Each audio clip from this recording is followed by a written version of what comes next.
नुकसान ही होता है। क्या होता है कि जब घबराहट होती है, डर किसको लगता है?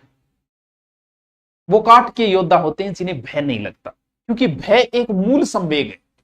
मूल संवेग समझते हो? कभी सिखाया नहीं जाता है कि छोरो हाउ देसी करता है, चिमकनो है, ये सिखाया नहीं जाता। अंधेरे से डरना है, ये सिखाया नहीं जाता। अंधेरो है देख डर, तू डरना ही एक्टिंग करे है। भय एक मूल संवेग है जो हर मनुष्य के अंदर है। जो जिन लोगों का सिलेक्शन होगा ना, पेपर का डर उनको भी लग रहा है, जिनका नहीं होगा उनको भी लग रहा है।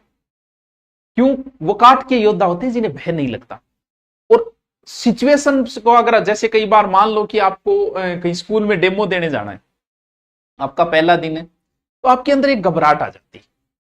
मतलब जब तक आप क्लास में नहीं जाते, बार बार पेशाब आने लग रहे हैं, टेंशन हो रही है कि पढ़ाऊंगा। या फिर मान लो आपको किसी सभा में बुलाया गया भाषण देने के लिए, आपको पता है कि मेरी भाषण में बारी आवेगी, तो जब तक आप सभा में बैठे हो, क्या प्रोग्राम चल रहा है आपका ध्यान नहीं। क्यों? आपके दिमाग में वो भाषण चल रहा है कि यार घबरा जाऊंगा कि और बार बार भाषण रिपीट करो।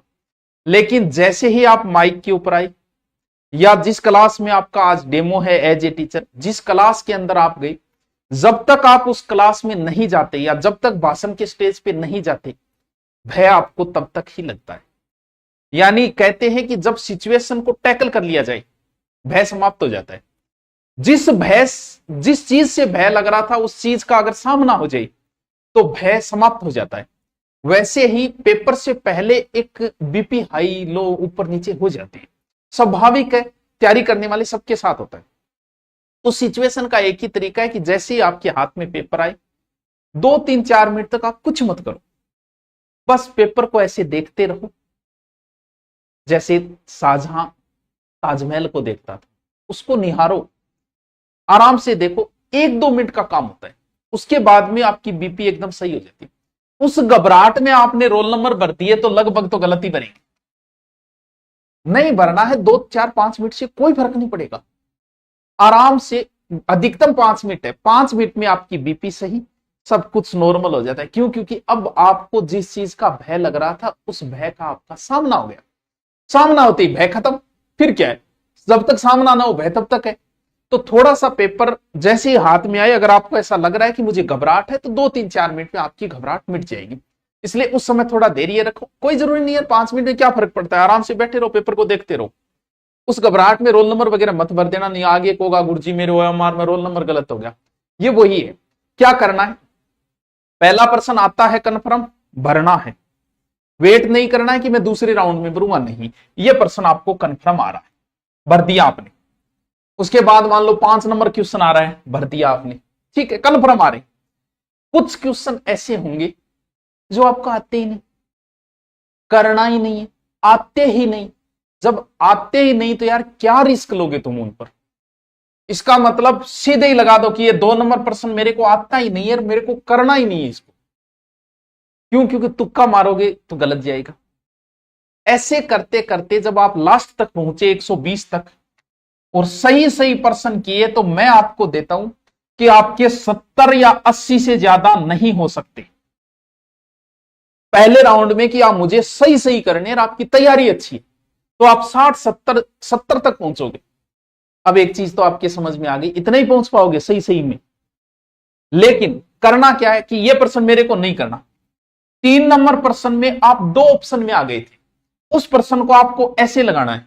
ऐसे लगाने का मतलब, मैं एक बार इसको छोड़ रहा हूं, मैं 2 ऑप्शनों पे आया हुआ हूं कि इन दोनों में से कोई एक उतरे, तो इसको इस तरीके से लगा के छोड़ना कि मैं इसको दूसरे राउंड में करूंगा या करने की सोचूंगा, पहले ये देख लेता हूं कि मेरे सही कितने।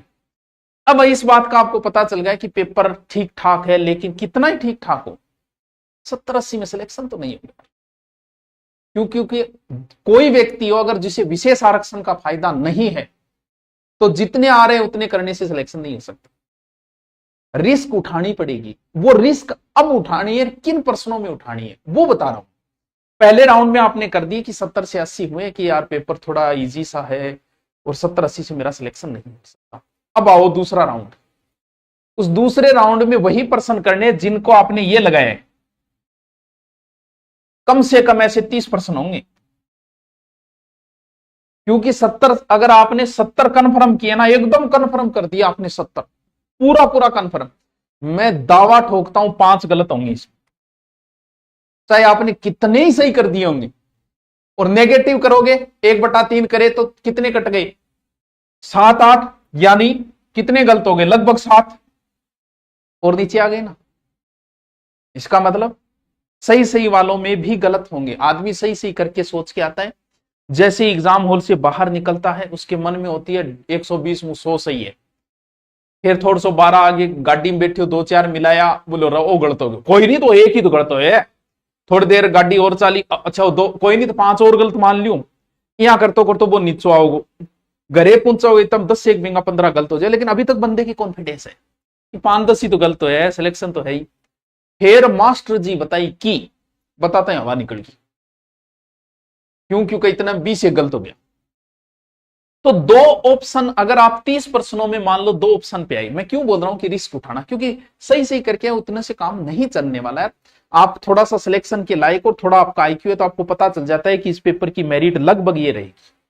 टफ पेपर है तो नीची रहनी है, इजी पेपर है तो ऊंची रहनी है, लेकिन फिर भी जितना आप सही सही कर रहे हो उससे काम क्या चल सकता है क्या।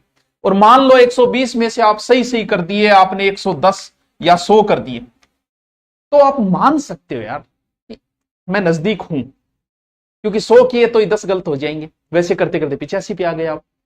जो 2 ऑप्शन पे किए, क्योंकि रिस्क कहां किस्मत काम करती है पता है। मान लो कि आप 2 ऑप्शन पे थे 30 प्रश्नों, यहां आपने गेम खेला कि 2 ऑप्शन हो तो मैं करूंगा, क्यों, क्योंकि मेरे प्रश्न कम है, मेरिट कहीं ना कहीं इतनी मेरिट तो नहीं रहनी चाहिए। तो मान लो आपने 30 प्रश्नों में रिस्क खेला, जिसमें से 15 सही हो गए, 15 गलत हो गए। भाई 2 ऑप्शनों में हो तो मैं ये तो मानता हूं कि उसमें 50% तो सही होंगे, 50 गलत होंगे। अब बताओ, मान लो कि 30 पे आपने रिस्क खेली, 15 सही में, तो भी आप प्लस में हो, तो भी नेगेटिव काट के आप बचत में ही रहे हो। लेकिन यहां किस्मत काम करती कि 30 में आपने तुक्के लगाए जिनके 2 ऑप्शन थे और उनमें से आपके 25 सही हो गए। ये तभी होते हैं जब तैयारी की हुई होती, ये नहीं होंगे। जिसकी तैयारी है वो 2 प्रश्नों में तुक्का मारेगा, सही जाएगा। अब भाई साहब तैयारी है नहीं, फिर चाहे 2 प्रश्नों पे तुक्का मारो, चाहे 3 पे मारो, चाहे न मारो, उसका क्या मतलब, तो 120 में 120 करके आएगा। बाहर आते ही जो बोलता है ना 110 करिए, मतलब भाई की तैयारी नहीं थी, हो गया जीता ठोक के आना। बस ये 2 ऑप्शन वालों पे आपकी किस्मत डिपेंड करती है। इनमें अगर आपके सही हो गए ज्यादा तो आप अंदर हो, इनमें गलत ज्यादा हो गए तो आप बाहर हो। लेकिन जितना क्वेश्चन आए रैली में उतने करने से काम, भले आपको पेपर का थोड़ा बहुत अनुभव तो आप इस चीज को जानते हो, रिस्क खेलना पड़ेगा, ये गेम है। मान ली कि पोस्ट ज्यादा है, लेकिन अरे बराबर में वह जगह फर्स्ट ग्रेड का, सेकंड ग्रेड आ रहा, वह आर एस आर आर, वह एस आई, वह थारा बराबर में बैठे।